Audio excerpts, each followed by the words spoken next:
A paz do Senhor Jesus. Vamos conhecer um pouquinho sobre o livro de Filemão? De que trata este livro? Um apelo a que se perdoasse um escravo fugitivo que fez algo de bom em sua vida. Quem escreveu foi o apóstolo Paulo. Quando essas coisas aconteceram, por volta de 60 depois de Cristo, onde este livro se encaixa, outra carta da prisão, escrita quase que em conjunto com Colossenses, o esboço do capítulo 1 ao versículo 7, Paulo dá graças por Filemão. Do versículo 8 ao 21, Paulo pede a Filemão que aceite Onésimo de volta. Do versículo 22 ao 25, a gente vai ver algumas notas pessoais. Conceitos principais deste livro: pedido, apelo, irmãos versus escravo. Personagens: o autor é o apóstolo Paulo. Filemão, que é o líder da igreja de Colossos, dono de escravos. E Onésimo, um escravo que havia fugido de Filemão. Perspectiva masculina. Este livro mostra um valor muito real, né? Ele mostra que um homem muito importante, reservado tempo para um João Ninguém, né? Diz que ele é um homem muito importante, reservando tempo para um João Ninguém, um rapaz que se metera em grandes apuros. Contudo, ele mudou de vida e tornou-se valioso. E o apóstolo foi sensível o suficiente para ir à luta por ele. Olha que maravilha! E aqui faz assim que qual o ponto deste livro, né? Ele reserva um tempo para ajudar o rapaz que fez bobagens. E alguém que você deveria conhecer é Filemão. Fala aqui um favor ousado. O perdão ele pode ter um custo bem alto. Pode envolver perda financeira, talvez envolva um colapso emocional. Também pode significar ter de engolir uma boa dose de orgulho. Ainda assim, Deus chama seu povo a perdoar.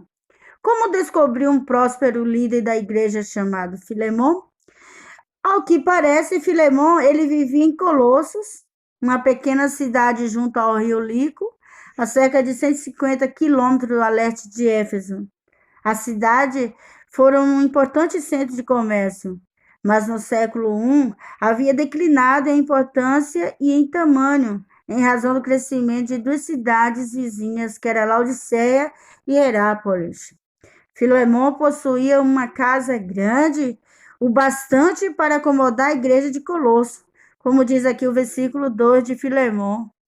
E a nossa amada Áfia e Arquipo, nosso camarada, e a igreja que está em tua casa. Ó, que maravilha!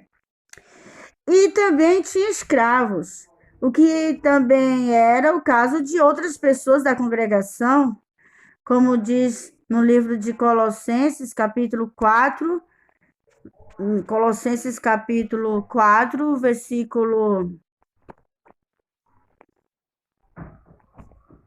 1, que diz assim: vós, senhores, fazei o que for de justiça e equidade a vossos servos, sabendo que também tendes um Senhor nos céus, né? E aqui, Onésimo, ele foi um dos seus escravos, cujo nome significa útil. Roubou alguns itens pertencentes a Filemão e fugiu. Debaixo da lei romana, um escravo fugitivo poderia ser severamente punido e até mesmo morto com violência depois da sua captura. E Filemão não teve notícias do escravo fugitivo por algum tempo, até que recebeu uma pequena e inesperada carta do apóstolo Paulo, que estava preso. Não muito tempo antes disso, Paulo levara Filemão à fé em Cristo.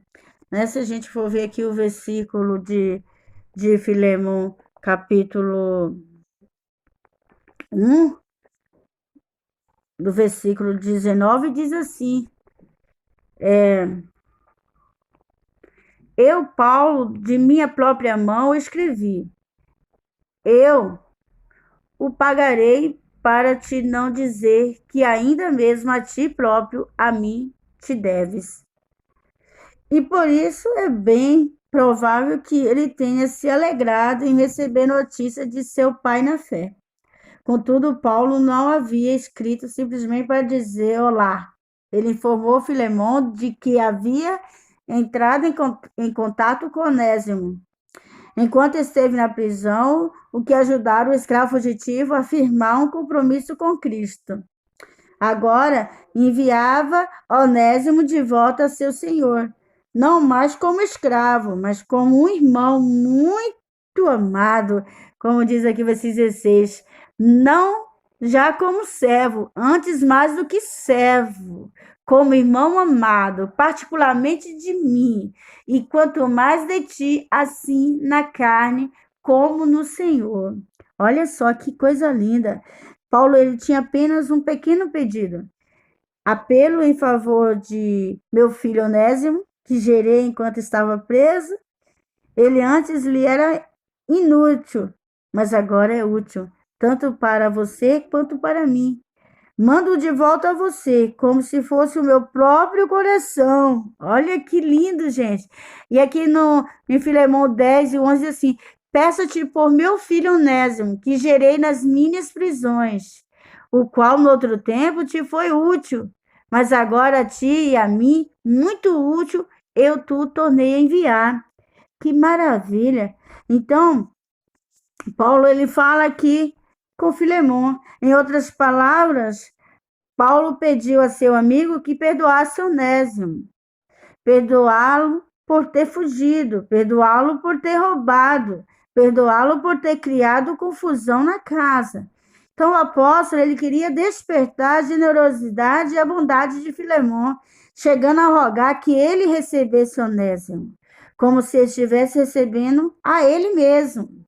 Se ele o prejudicou em algo ou lhe deve alguma coisa, punha na minha conta. Olha, como diz o verso 17 e 18. Assim, pois, se me tens por companheiro, recebe-o como a mim mesmo. E se te fez algum dano ou te deve alguma coisa, põe isso na minha conta. Então, Filemão, ele tinha uma escolha a fazer. Debaixo da lei romana, tinha todo o direito de espancar e até mesmo executar seu escravo que retornava. Poderia, inclusive, tomar de Onésimo aquilo que ele lhe devia. Mas Paulo lhe pediu, não ordenou. Apenas de destacar no versículo 8, como diz aqui, por isso ainda que tenho em Cristo grande confiança, para te mandar o que te convém. Olha, irmãos, que poderia ter feito isso, que Filemão se contivesse. Então, o perdão pode custar caro, sim ou não? Pode.